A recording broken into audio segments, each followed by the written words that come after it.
Hey y'all, for this project you will need some string or beading wire, 6/0 seed beads, large wooden beads, bone spacer beads, bead stoppers, 4 inches of chain, a beading needle, crimp beads, jump rings, crimp covers, and also a clasp. It can be lobster or a spring clasp.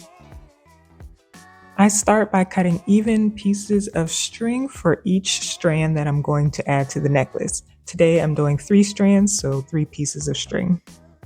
You can also do this separately and just start with 1 piece of string. That way you can put on your beads, see how long you want the necklace, and then measure the rest of your pieces of string or wire from there. I start with 1 piece of string and feed that through my beading needle. Now it's time to begin adding my beads. I'm also going to grab my ruler because I've decided I want about 3 inches of seed beads in between each wood bead pattern. And yes, I do actually measure as I go because it is a multi-strand necklace and I don't want my strands to be lopsided in between the pattern. I've got 3 inches of seed beads ready, and now I can add the wood beads and the bone spacer beads as a focal point in the pattern.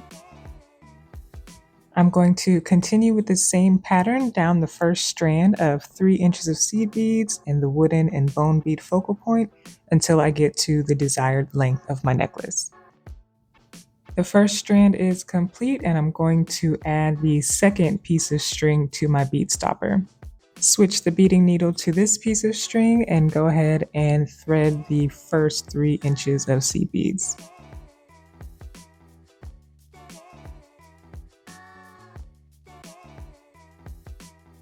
The wood bead focal point is where the strands will be shared, so go ahead and feed that second strand through your wooden and bone beads. As you go along with the necklace, you may need to adjust where your bead stopper is sitting just to help you with the layout as you are stringing on the necklace. With the second strand and each additional strand you plan to add, continue the pattern of adding 3 inches of seed beads to the individual strand and then passing the strand through the wooden bead to share it with the other strands.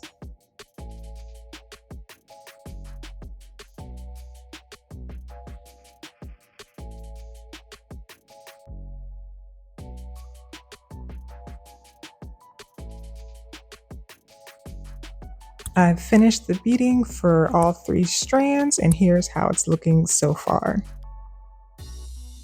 I'm going to finish off each strand with crimp beads and crimp covers.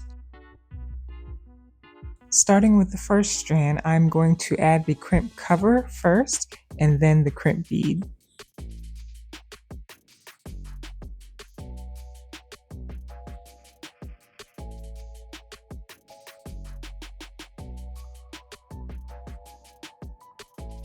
My crimp beading pliers won't always let me be great, so I'm going to use my chain nose pliers to flatten out the crimp bead.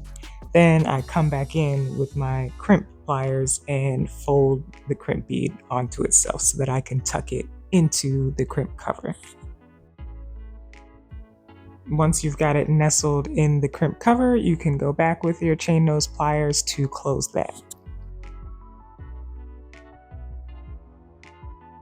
Trim off the excess string. I'm using my flush cutter pliers for this.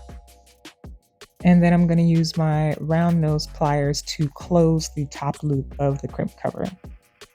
And I will repeat this process for the next 2 strands on this side of the necklace. Now that the strands are closed and finished on this side, I'm going to shift all of the beads to that side so that I can close the other end.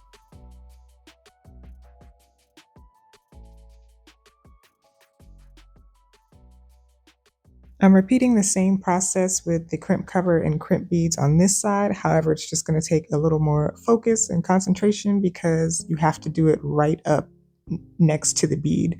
You don't have as much slack room to work with because you want your necklace to be tight.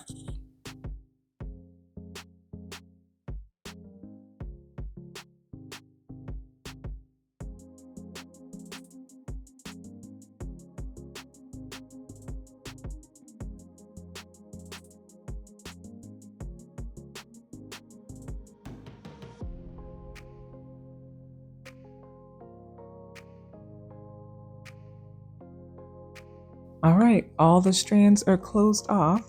So I'm going to grab my chain, clasp, and jump rings. And on one side of the necklace, I'm going to group the strands together with a jump ring and also add the chain to that jump ring.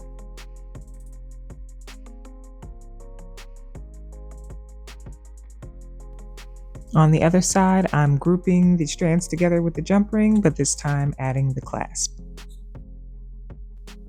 And I like the idea of closing this off with a chain so that you can make the necklace adjustable to your liking. Here is the final look of this multi-strand necklace. Let me know in the comments below if you make this yourself and how it turns out. As always, please like, share, and subscribe for more creative content. Thanks for watching, and I'll see you in the next one. Bye.